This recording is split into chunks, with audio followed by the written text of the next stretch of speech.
Welcome back to Project Element.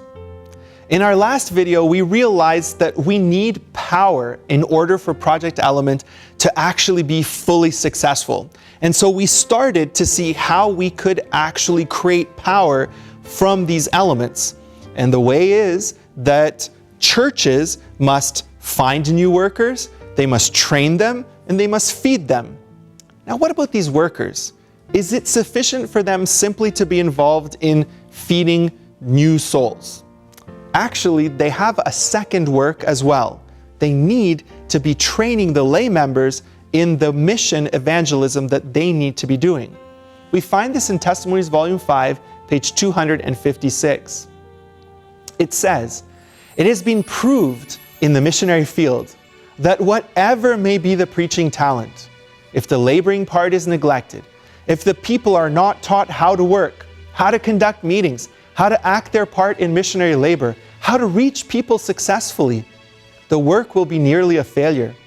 There is much to be done in the Sabbath school work also, in bringing the people to realize their obligation and to act their part.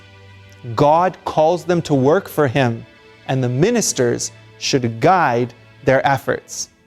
You understand, it's not enough for the gospel worker to do all the work, for the gospel worker to prepare the meeting, for the gospel worker to conduct the meeting, for the gospel worker to go out and find the new souls, for the gospel worker to do, and the lay member to literally be a lay member. This is not part of God's plan. Gospel workers are supposed to be instructing the members of the church in how to conduct the services of the church. Why is that? Because they need to move on to the next church that they're going to raise up. In Sermons and Talks, Volume 2, page 156, it says, "The idea that our ministers must hover over the churches might just as well be given up now as later. The members of the churches must be taught to keep themselves at work, showing the intelligence and spirituality God requires in those who claim to be members of His church." God has not called your minister to take care of your church. He's called your minister to raise it up, to sustain it until it is ready to take care of itself so that they can move on to start the next church. With this in mind, he must train people to do the work. Evangelism, page 382. "Our ministers should plan wisely.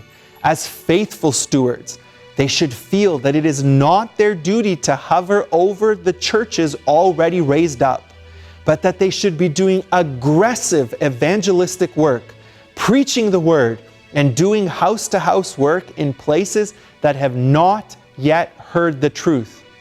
They will find that nothing is so encouraging as doing evangelistic work in new fields." So we see that in order for Project Element to have power, it is necessary for the gospel workers to be training the lay members of the church in how to conduct all the meetings, all the services, and all the work of the church. When you do this, you extend the power that is given to the church by these elements that God has put in place. And it means that you will be the most effective in your personal mission work.